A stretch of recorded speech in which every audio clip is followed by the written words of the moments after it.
The Idiot Part 4 in Chapter 1 starts with a little inside baseball, a little meta commentary wherein the author Dostoevsky writes about writing while he's writing, and what he points out is that the writer is in a bit of a pickle because if you use extraordinary characters, they're not true to life. But if you use ordinary characters, then they are quite boring, especially if you use the ordinary characters as archetypes. But he says you have to use ordinary characters for the story to feel real. So you have to look really, really closely at ordinary people. And when you look closely at ordinary people, you'll realize that there are two types: the ones who are too dumb to know they're ordinary, and the ones who are smart enough to know they're ordinary, and they are frustrated.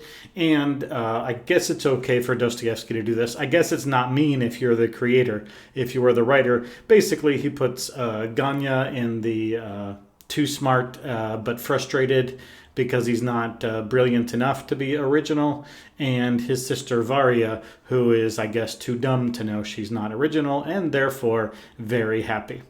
And so kind of an interesting meta commentary on writing. And what's interesting is that he really just shows us that fictional truth can be greater than historical truth, because you can take one soldier's experience at the Battle of Gettysburg and you can tell a true story about it. Or you can make up a story informed by millions of soldiers throughout history and write about a fictional war, but your fictional war is actually more true than just one person's experience. There's a meta truth, there's a greater truth to fiction that really can capture a universal. And I think that that's what Dostoevsky is saying, that you take ordinary characters, but you really hone in and you don't make them so archetypal, but you make them, for the most part, original, and there you have writing.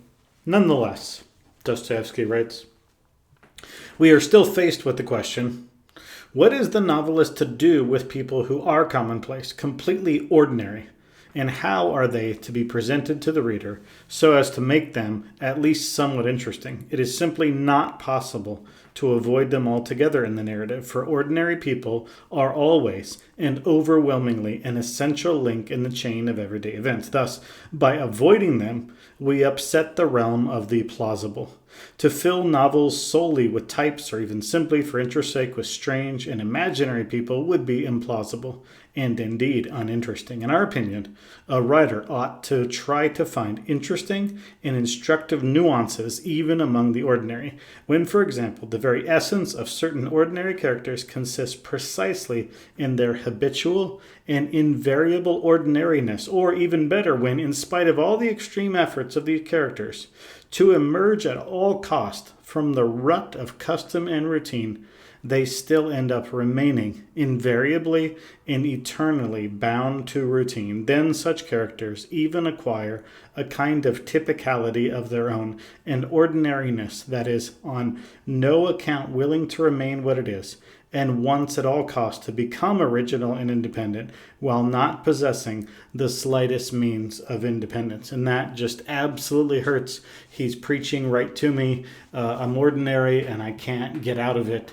There's no amount of trying that can make me extraordinary. And so Dostoevsky condemns most of us humans for being ordinary, but again points out that you have to look for nuance, and when you look at the nuance, you find that even the attempts to be extraordinary are ordinary attempts at trying to be extraordinary. Anyway, the second half of the novel, the second half of the chapter, give or take a few pages, is a conversation between brother and sister, between Ganya and Varya, where a lot of information is revealed. Piece of information that is revealed is that Aglaya and the prince will be married soon. That Varya has tried to get Aglaya to be interested in marrying Ganya, her brother.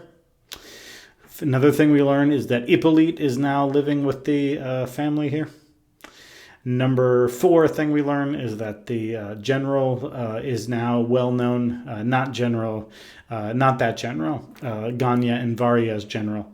that he is known to have stolen the 400 rubles, and the 400 rubles stolen was to go to his mistress, who we just believe to be, seems very obvious in this novel, to be Hippolyte's mother, and that now even Hippolyte has a crush on Aglaia. So if you're keeping score at home, the prince and Ganya and Hippolyte are after Aglaia, but at the same time, what we learned early in the book is that Ganya and the prince also have interest in Nastasia. So to call this a love triangle would be the understatement, geometric understatement of the year. There's just triangles and quadrangles of love going on all over this place, but we still have the balance of book 4 to get all that sorted out. But the important thing is the first part is the author talks about writing and the process of distinguishing extraordinary from ordinary, and that the author puts Ganya and Varya both in the ordinary category, but of two different sorts. One knows it and one doesn't know it. And then two other topics, the topics of money and the topics of marriage. The 400 rubles that the general stole, and the impending marriage of the prince and Aglaia, and if anyone can tear them apart. And those people being perhaps Ganya, but probably not Hippolyte. And that's the important thing about chapter 1 of book 4 of The Idiot.